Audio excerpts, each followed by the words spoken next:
তো গাইজ যে ভিডিওগুলো এতক্ষণ আমার স্ক্রিনের উপরে প্লে হইতেছে এরকম মন্টেজ ভিডিও যদি আপনিও এডিট করতে চান খুব সহজে, তাহলে আজকের ভিডিওটা আপনার জন্য অনেক হেল্পফুল একটা ভিডিও হবে। তো এই জন্য ভিডিওটা পুরোপুরি কন্টিনিউ করার একটা রিকোয়েস্ট রইল, এবং কি চ্যানেলে যদি নতুন হয়ে থাকেন একটা রিকোয়েস্টের নিচ থেকে সাবস্ক্রাইব করে বেল বাটনটি ফটাফট অল সিলেক্ট করে দিবেন, যাতে এর থেকে ভালো ভিডিও আপনার কাছে খুব তাড়াতাড়ি পৌঁছে যেতে পারে সবার আগে। ক্যাপকাট অ্যাপ্লিকেশনটির প্রয়োজন হবে, আর কি কোন লেয়ার কয় সেকেন্ড থাকবে সেটা অবশ্যই বলে দিব। আর এর জন্য অবশ্যই আজকের ভিডিওটা পুরোপুরি কন্টিনিউ করবেন। তো অবশ্যই ক্যাপকাট অ্যাপ্লিকেশনটি ডাউনলোড করে নিয়ে নেওয়া লাগবে আপনাদের, আর অবশ্যই নেট কালেকশন থাকা লাগবে, কোন কোন ফিল্টার ইউজ করছি এবং কি কোন স্টেপে মানে কী পজিশনে রাখছি সব। তো বন্ধুরা, আপনারা ক্যাপকাট অ্যাপ্লিকেশন ওপেন করার পর আপনাদের এখান থেকে প্রথম যে লেয়ারটা আছে কোন লেয়ারটা কোন পজিশনে রাখতে হবে সেইগুলো পুরোপুরি ডিটেলস আমি কিন্তু আপনাদেরকে বলে দিব, যাতে আপনারা খুব সহজে এই ভিডিওগুলো কিন্তু এডিট করে নিতে পারবেন। গুলিমাটা যে সংটার যে ভিডিওটা খুব সহজে একটা মন্টেজ, অনেক সুন্দর একটা মন্টেজ হয়ে যাবে। এই জন্য স্টেপ বাই স্টেপ ফলো করেন, আর অবশ্যই ভিডিওটা একটা লাইক দিবেন। তো ফার্স্টের যে স্টেপটা আছে, মানে ফার্স্টে আপনাদেরকে লেয়ারগুলো গুনে নিতে হবে যে এখানে আমার ভিডিওর ভিতরে কয়টা লেয়ার আছে এবং কি কয় সেকেন্ড।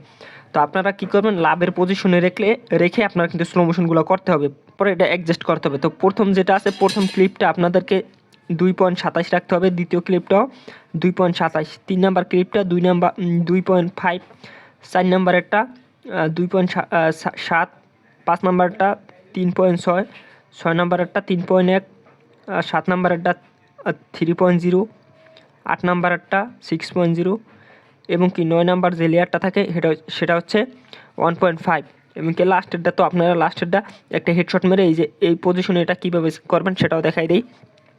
তো এটা করার জন্য আপনারা এই যে ধরেন হেডশট মারছেন, কী করবেন, এখানে একটা অপশন আছে দেখবেন, প্রতিটার সেকেন্ড আমি ভিডিও ডিসক্রিপশন বক্সে লিখে দিব কোনটা কয় সেকেন্ড। তারপর এখান থেকে আপনাদেরকে একটা স্ক্রিনশট নিতে হবে। স্ক্রিনশটটা নিয়ে নেওয়া হয়ে গেলে এখান থেকে একটু ক্রপ করে নেবেন, মানে আউট লেয়ার যে না থাকে। তো আমি একটা পজিশন মতন ক্রপ করে দিচ্ছি, কারণ এই ক্রপ করে টিক চিহ্ন দিয়ে দিব। টিক চিহ্ন দিয়ে দেওয়া হয়ে গেলে কী করবেন, আপনাদের তো ধরেন এই যে এটা কেটে দিব, কেটে দেওয়ার পর এই যে এখান থেকে ফটোতে এসে স্ক্রিনশটটা নিয়ে অ্যাড দিব। অ্যাড দেওয়ার পর এই লেয়ারটার উপরে ক্লিক দিয়ে এখান থেকে স্টাইল লেখা একটা অপশন আছে, স্টাইলে ক্লিক দিবেন। স্টাইলে ক্লিক দেওয়ার পর এখান থেকে একটা ক্যামেরা লেখা অপশন আছে, এটার উপরে ক্লিক দিবেন। তো ক্লিক দিলে এখান থেকে 100% পর্যন্ত প্রসেসিং হবে, এই জন্য নেট কালেকশন লাগবে। তা করার পর কিন্তু ওই ইফেক্টটা কিন্তু অ্যাড হয়ে যাবে এখানে, এই যে দেখতে পাচ্ছেন খুব সহজে এটা কিন্তু অ্যাড হয়ে গেছে। তারপর টিক চিহ্ন দিয়ে এটা কিন্তু আপনাদের ভিডিওটা কমপ্লিট হয়ে যাবে। এটা তো হচ্ছে সাউন্ডের সাথে আপনার অ্যাডজাস্ট কিন্তু হয়ে যাবে। এই যে সেকেন্ডগুলো আছে এই সেকেন্ডগুলো ফলো করলে আমি তো বলে দিচ্ছি, আর অবশ্যই কোনটা কয় সেকেন্ড ভিডিও ডিসক্রিপশন বক্সে দেওয়া থাকবে। এবং কি কোন ইফেক্ট অ্যাড করবেন, তো ইফেক্ট অ্যাড করার জন্য ফার্স্ট অফ অল যে প্লাস চিহ্নগুলো আছে এই প্লাস চিহ্নের ইফেক্টগুলো আমি দেখাই দিই। তো প্রথম যেটা আছে ইফেক্টটা দেবেন স্ন্যাক, যে এখান থেকে আপনারা ক্যামেরা অপশনে চলে আসবেন, আসার পর এখান থেকে যে স্ন্যাক অপশন আছে স্ন্যাকে দিয়ে এখান থেকে সাইড করে দিবেন, সবগুলো ইফেক্ট 4 সেকেন্ড করে দিবেন। আর দ্বিতীয়টাও স্ন্যাক আছে, তারপর তৃতীয়টাও স্ন্যাক, আর 4 নাম্বারটা হচ্ছে ব্ল্যাক ফ্লাশ, এটা আপনারা ওভার প্লেতে এসে এখান থেকে ব্ল্যাক ফ্লাশ পেয়ে যাবেন। তো 4 নাম্বারটা ব্ল্যাক ফ্লাশ দিয়ে 5 নাম্বারেরটা আপনারা এটা হবে পুল ইন, এটা ক্যামেরা এসে পেয়ে যাবেন।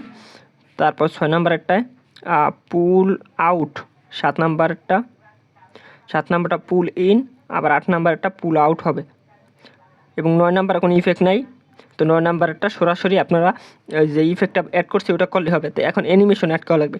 তো অ্যানিমেশন অ্যাড করা অনেক ইজি, জাস্ট ভিডিওটার উপর একটা ক্লিক দিবেন, 2.27 সেকেন্ড যে ভিডিওটা ওটার অ্যানিমেশন অপশনে যাবেন। যদি অ্যানিমেশন কোন অ্যানিমেশন অ্যাড করবেন এটা কম্বোতে চলে যাবেন। কম্বোতে আসার পর এখান থেকে এই যে এই ইফেক্টে খুঁজে নিতে হবে, ইসিটোর রিং, যেটা এই ইফেক্টটা আপনাদেরকে খুঁজে নিতে হবে। প্রথম লেয়ারটা এটা হবে, দ্বিতীয় লেয়ারটায় লিফ হবে, মানে এটার পাশেরটাই হবে। একটা দেখবেন রিং আর একটা লিফ, মানে এই দুটো আপনারা এখান থেকে সিলেক্ট হবে। এভাবে 1 2 করে সবগুলো ইফেক্ট কিন্তু আপনাদেরকে দিয়ে দিতে হবে। প্রথম দুইটাই ইফেক্টগুলো হবে, আর বাদ বাকিগুলো ইফেক্টগুলো হবে না, যেহেতু ওরা আমি ওই যে প্লাস চিহ্নের উপরে ইফেক্টগুলো অ্যাড করে দিচ্ছি, সেজন্য ওইগুলোর উপরে না দিলেও হবে। দেখতে পাচ্ছেন এটা জাস্ট এই উপরে সামনের যে চেঞ্জ হয় কয়টা, ওই কয়টাই আপনাদেরকে এটা দিতে হবে। অ্যানিমেশনে আসবেন, এখান থেকে কম্বোতে আসবেন, আসার পর ফার্স্টটা হবে রিং, দ্বিতীয়টা হবে লিপ, তারপর আবার রিং, তারপর আবার লিপ, আবার রিং, তারপর আবার লিপ। যে সময় দেখবেন যে গেম প্লেটা শুরু হয়ে যাবে তখন আর এটা দেওয়ার দরকার নাই। তো এভাবে আপনারা এডিট করে নিতে পারবেন, আর কোনো কাজ বাজ নাই। আর এটার যে উপরে যে হলুদ চিহ্নটা যে গ্রো যেটা করে, গ্লো করার জন্য আপনাদেরকে ভিডিও ডিসক্রিপশন বক্সে একটা ভিডিও লিঙ্ক দিয়ে দেবো, সেখান থেকে খুব সহজে আপনাদের ভিডিওটা গ্লো করে নিতে পারবেন। আর এটা হচ্ছে মোটামুটি ক্যাপকাটের কাজ এখান থেকে শেষ। তো এখান থেকে আমি ভিডিওটা সেভ করে দিব, সেভ করে ওখান থেকে আপনারা ওই ভিডিওটা দেখে, ভিডিও ডিসক্রিপশন বক্সের ভিডিওটা দেখে খুব সহজে গ্লো করে নেবেন আপনাদের ভিডিওটা, তাহলে দেখতে আরও সুন্দর লাগবে। তো গাইস, আজকের ভিডিও এই পর্যন্ত। ভিডিওটা ভালো লাগলে লাইক কমেন্ট শেয়ার করে দিন, আর চ্যানেলে নতুন হয়ে থাকলে সাবস্ক্রাইব করে বেল বাটনটি অল সিলেক্ট করে দিবেন। আল্লাহ হাফেজ গাইস, দেখা হবে নেক্সট কোনো এডিট ধরনের ভিডিওতে।